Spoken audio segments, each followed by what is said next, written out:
Bad Decisions is for raw and unfiltered conversations. Guest opinions are entirely their own. Watch responsibly. And please don't use the show as a life manual unless chaos is your thing. Bad Decisions को बेबाक और बिना filter वाली बातचीत के लिए बनाया है। मेहमानों की राय पूरी तरीके से उनकी अपनी है। जिम्मेदारी से देखें और प्लीज इस शो को जीवन का ज्ञान मत समझें। What's the worst decision of your life? Bike hit her on the road, bleeding badly. 2016 Olympics, I didn't want to go. I regret that decision to go so far. I should have stayed back. For me, game matters so much. I'm going to do it. Tune into the madness, yeah, this is the vision. Welcome to Bad Decisions. Cause every step in your life is a decision. Bad decision. Hello and welcome to Bad Decisions. Well, the lady that you see right in front of me needs no introduction, but you know what? I will still try one because it has to have a lot of gravitas. She is India's ace shuttler. But more importantly, I would say in our times, one of the most relevant athletes is because she's been so vocal about her personal journey as a human being, which I really appreciate. Saina Nehwal. Hello and welcome. Thank you. Thank you. Welcome to Bad Decisions. You'd probably contemplate coming to a show that's called Bad decisions. I think as a sports person, we take a lot of bad decisions, but I didn't know I will finally get to go to a podcast called Bad Decisions. But thank you so much for having me. Thank you. Thanks, Saina. Saina, there is not a lot of warm-up to this particular podcast just because it's a one-question podcast. There's just one question. But because we are meeting at such a time where you've just announced retirement, so I have to first of all ask you, it must have been a crazy 20 years. Yes. Really tiring, really tough, but went really fast because the motivation, the dreams, and just became like a machine altogether. It's a very tough decision to take for a sports person to retire from something you love so much. Although it was never the love of badminton so much, but obviously the competition. I used to love competing. I don't know, before we moved to Hyderabad, because my father got promoted, I used to love sports. I used to be out of the house 24/7 playing any sport. But not badminton because my parents used to play it, and I was like, I'll just go swimming, maybe play table tennis or something like that. But I used to really love competition, and I think that really helped me to give my best in badminton. And I think I'm a very competitive person, and I just miss that feeling of competition, and I still feel it. But initially when I left the sport, I was like, I used to get up in the morning, and I was like, training is there, and then suddenly, that thing strikes me that you're not playing anymore. Yeah, that is the toughest part. But I think you learn, you experience it also, how you experience to be a top player. The same thing, after retirement, you have to experience how you have to be a normal person now, which is very, very tough for us because we have given so many hours of training, traveling, and we are under the guidance of coaches, trainers, our parents 24/7. We are like a baby. It's tough to take our own decisions sometimes, but yeah, some athletes take who become champions. There are not many become champions now. There are only few who can take that decision and become a champion, but there are many who are just playing. So I think I was that lucky one to take some few big decisions. I can say bad decisions or good decisions, but I think I took some of them. And many people used to say she takes some brave decisions out there, and it is not easy to think that it's going to work, but she makes it work anyways because she's so hardworking. So yeah, I think that grit is also there, that I have to challenge any situation, and I think I was blessed maybe with that. And yeah, so it's not easy to leave badminton, but I'm happy that I'm around badminton, giving a lot of motivational talks to youngsters, and being out there and telling them how to achieve in sports. But yeah, still it's not still I have not able to believe that I'm not a part of badminton. But yeah, you never know, in the future I might become a coach or a politician or something like that. So let's see.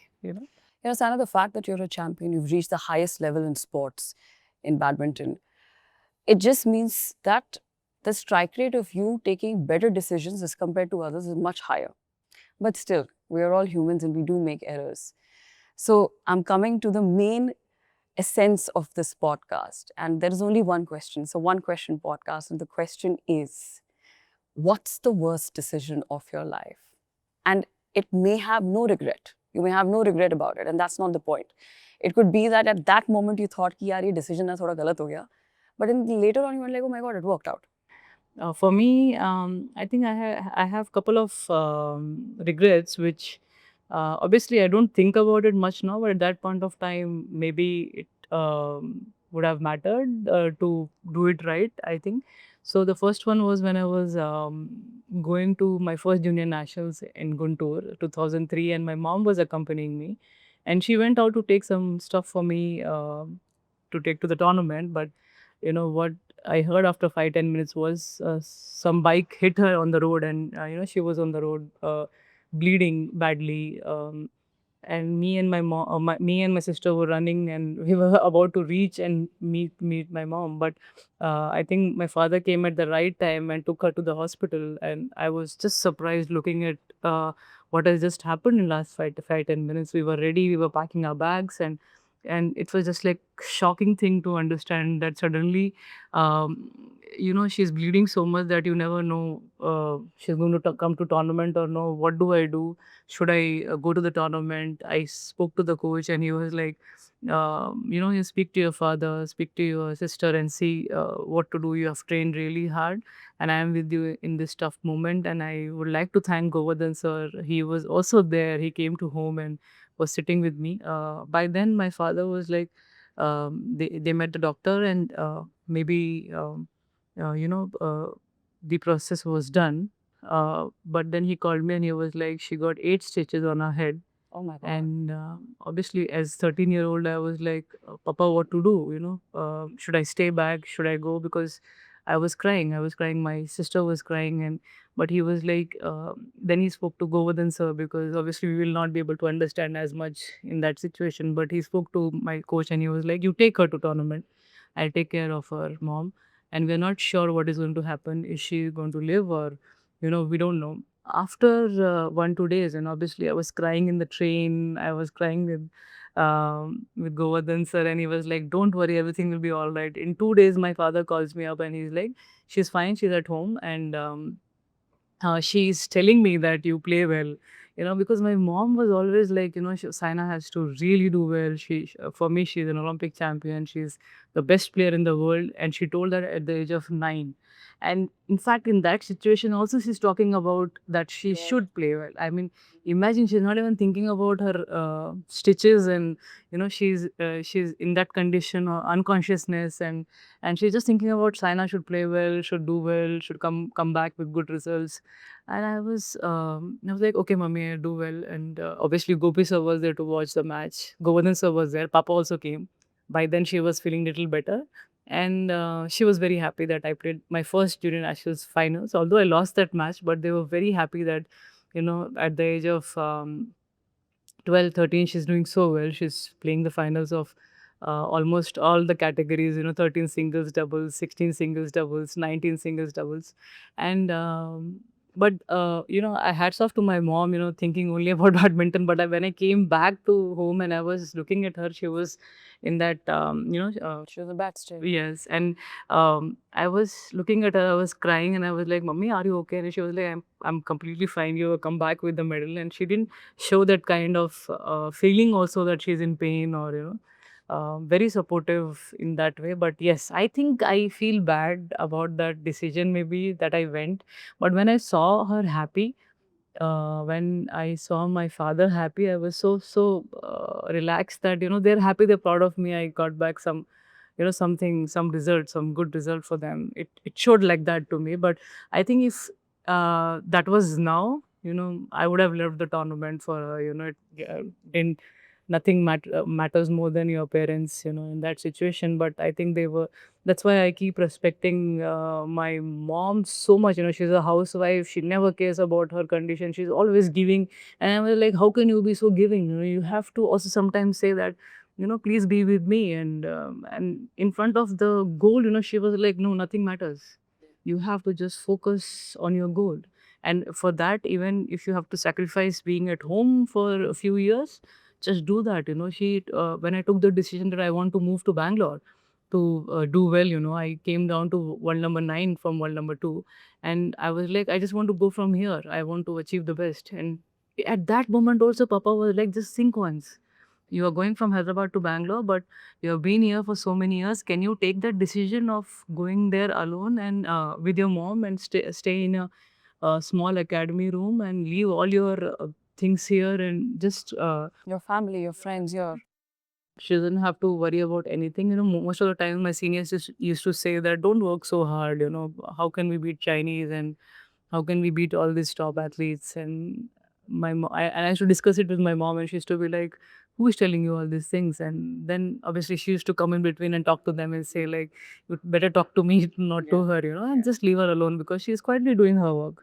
You don't have to disturb her during her training or uh, and sometimes they used to comment on my food. I was a vegetarian, so they used to say that she's having 10 liters of milk every day. She's so strong, this, that. And I used to cry. Who can have 10 liters of milk every day? And they're taunting me. And they're telling me all these things. But again, I used to cry. And my mom, again, she used to come and talk to them. Just relax. You talk to me if you want. Yes, she drinks 10 liters of milk. Think whatever you want. But I want my kid to do well. She was very supportive that way. So hats off to her dedication. At that point of time when it was required, I think that I didn't have a role model to look up to. Yeah. And she was my role model, and she made me something, and she made me achieve all those things which were unbelievable at that point of time. And that's why I feel today that whatever I can do for her is less in my eyes. And that in that point of time, if I was like, I should have stayed back, maybe she would have felt better. I was just coming to this feeling that you probably are going through is because we're talking about bad decisions, right? And today when you take out this particular story and after you're done playing and you're at your home and thinking about the kind of sacrifices your parents have done, your loved ones have done, your sister has done, is there a feeling of a little bit of guilt that the reciprocation could have been, that you missed out on bigger opportunities, you missed out on being there for them because you were doing something for the country, or there's just a lot of gratitude? Um, I missed out on a lot of things, a lot of festivals, a lot of birthday parties, a lot of things which I could have done for them or I could have done for myself. But I think I'm really blessed to serve the country and get medals for the country. And I think today I don't regret all those things. It's fine. I've went to first movie also when I was 21. So it didn't matter to me because what mattered to me was standing on the podium and so many people wanting to be like Saina, and I was so proud of that now badminton is changing so much in 2012 after I won the bronze medal in the Olympics. And now we were becoming the powerhouse in badminton. Yeah, And 100%. every year we were getting the results. So I mean, what is better than that? And to see that we are doing we are doing well in a sport like badminton, which was not so popular, say 10 years back, but now it's the second most popular sport in India after cricket. So I think I'm blessed to be a part of such sport, and I'm blessed to serve the country, and everything else doesn't matter much. And take a back seat. Yes, Yeah, but true that. the only thing I feel bad about that decision was because she was in her in situation where whether she's going to live or no, and I feel bad that sometimes I came back with good result, but I should have stayed with my mom. Yeah, I feel that. Yeah. And I see that you are spending a lot of time with your parents now. And I have to tell you, because personally, I remember I've texted you saying that I'm inspired by you and I want to take my parents out, which I did, by the way. So tell me about how you're giving back to your parents by showing them the world. Sometimes you're in Russia, sometimes you're in South Africa, sometimes you're in Europe. They love traveling. They love traveling. I think, my father shows a lot of emotions. My mom, she doesn't. She's very strong that way. She's like, okay, thank you, this. But my father is like, I never thought I would see this country in my entire life. But he's very like a nice person. He always tells me, because of you, I could see all this, and like, no, Papa, it is all your hard work that I could achieve all these things, and whatever I can give in return is very less. Yeah. Okay. Now, coming to the second part of your answer, where you said that going to Hyderabad, that decision was led by you, paid off as well. World number one you became. What led to that decision? To At the age of Bangalore. 24. To Yeah. Bangalore. To So, Bangalore. yeah. I was, in 2010, I became world number two. I was playing really well. And I somehow just knew about that I'm rising well, I'm doing well. I'm I'm catching most of these Chinese players very well. I'm defeating most of them very well. And at that point of time, in top 10, there were like 7, 8 Chinese, and it was me, Tine Bon from Denmark, and I think Rachanok from Thailand. So we 2, 3 were really giving them tough competition. But uh, I was defeating them. I was playing well. But there was a time in 2011 or 2013, after winning the Olympic medal as well, I didn't have a world championship medal for 6, 7 years.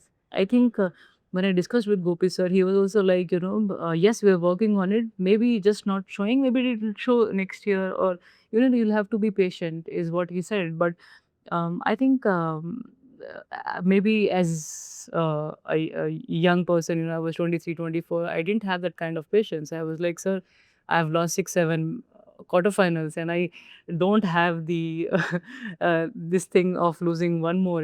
If I lose it more than the physical, mentally I'll get blocked and think about that. Maybe I will never able to be able to break the quarterfinals wall. And then came this decision, in one of the world championships in Copenhagen, where I again lost in the quarterfinals. And I was like, sir, I'll have to go to Bangalore and see how it is. I spoke to Vimal sir in that world championship, and he was like, just move out and see, maybe it works. Sometimes just changing the place also works. Just go out and see how it is. So obviously, Gopi sir, me, we were all little surprised, because it's not an easy decision. I was with him for almost 11 years, 10, 11 years, and suddenly she wants to move to Bangalore. And he was like, okay, fine, let's see how, if it works or not. You can take your decision. And the very next day, I came back to Hyderabad and packed my bags and moved to Bangalore. And I was like, let's see what happens. Overnight. Overnight, yes. Just the next day, I went there. And then within few months, I saw myself that the point where I was missing was speed. I was good at trialing, I was good at smashing, I was good at my defense, but the only thing which was missing was speed, because uh, every 5, 6 years you will see the game changing little bit, and I think I didn't change that way, which was required. So suddenly, when I moved to Bangalore, the first thing which really got better in my game was speed. And next 3, 4 months, I could again see myself back from world number 9 to world number 2, and then winning India Open and world number 1. So I think this was something which was unbelievable for me. that Yes, decision. you have to want it that much to Yeah. be able to do it. And then world championship medal after that within 2 months. I was like, oh my god! And that after the quarterfinals match, Wang Yihan from China, she was my, she was someone who used to defeat me so badly. She was, our head to head also was like, she was 10 and I was 2, and I was like, this time I don't know. It was her last world championships because she wanted to retire. And I was like, I don't know if I'll be able to defeat her. But that year when I moved to Bangalore, I defeated her 5 times. And that was the second time after All England, in the World Championships. We had such long match. I mean, it was such a dramatic match. If I see it now, I'm like, how come I played such dramatic matches? So many matches. And last point was so thrilling. 21-19, it was third set. She came and hugged me and she was like, congratulations, finally you crossed quarterfinals. I was like, thank you. Unbelievable. The thing is that when I've seen your games, and just when I was preparing for this podcast, when you texted me also saying that I don't have a story like that to tell you, I was like, she's so right. Because in such crucial moments, she's made such brilliant decisions. What is she going to talk about? But I guess every human has a story. 2016 Olympics, I didn't want to go. I just went there because as an athlete, you just want to do well in Olympics. You want to get that medal. After bronze medal in the London Olympics, I was thinking about in Rio maybe I'll do it better because I just won Australia Open, defeating all of them. And within 1 month, I had an extra bone growth in my knee that broke, and I didn't know. I made a maybe bad decision by going to the Olympics. It was so obviously Rio is 30 hours away, and I took the decision of going there and seeing that whether my knee will be okay for the match or no. When I look back, I was like, instead I could have just gone for surgery directly and maybe taken an MRI and see what is wrong with my knee. But it happened so suddenly. I didn't fall. I didn't get hurt anywhere. It just happened on its own. So I never thought it will be such a bad injury that I'll have to go to MRI or something like a surgery.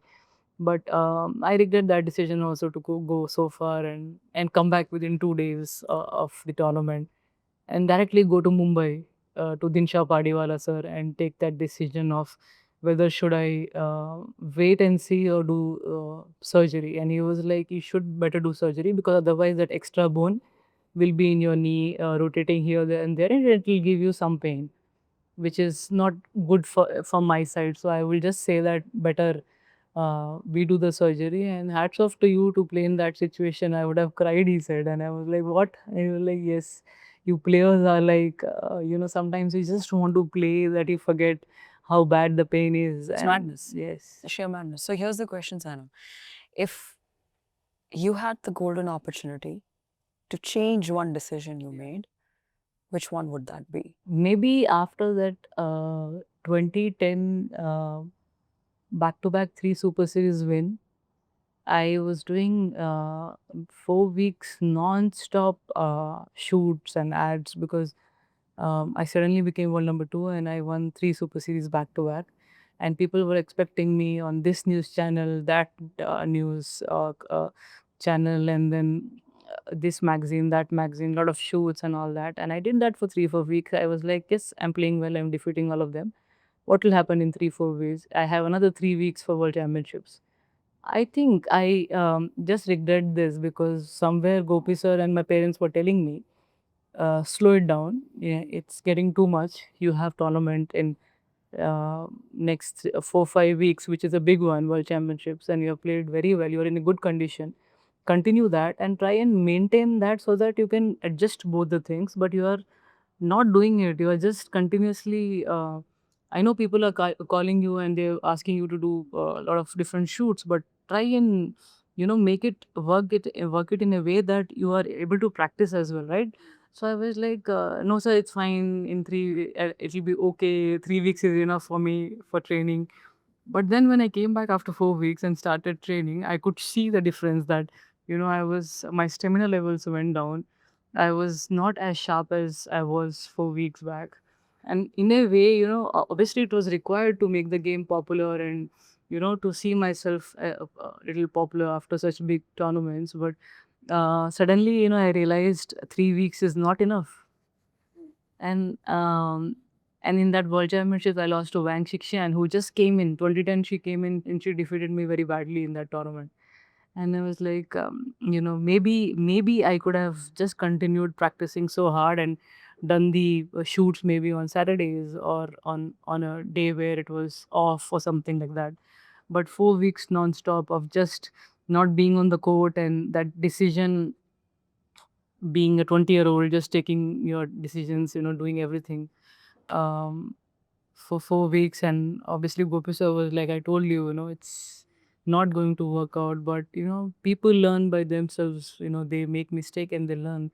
But for me, thank God, it was the only mistake I made, and after that I really learned from it. So I wish I could have changed that somewhere because it was one of the best years of my entire playing career, and I almost won so many tournaments, 3 Super Series, Commonwealth Games gold, and if World Championship could have come in that year, it would have been great. So 2010 is what I regret a lot. Yeah. Well, as fans, let me tell you one thing, that we are glad that you made all the decisions. Because if you would have not done it, who would we look up to and say, Saina Nehwal? you know, the name synonymous with not just badminton, but also a name synonymous with women representing India on the international stage. Thank you, Saina. Thanks a lot for joining us. Thank you. It's been a pleasure.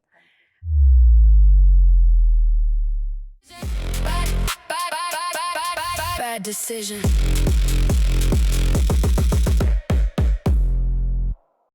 She was one of the most relevant athletes, even after not being at the international level for a while. Even but I'm thinking about it. yeah, How it is like this. you're very relevant, Yes, extremely yes. relevant. That's And fantastic. also, maybe lucky in a way that people want me in different this thing. Yeah. You've spoken about so many things. You've spoken about your mental health. You've spoken about, you know, your romantic life. You've spoken about everything else. So that keeps you relevant with the youngsters who are coming in. We're going to help people understand the emotion of making a good decision. This is our set. I hope you like it. We've converted the badminton court into a little bit of a podcast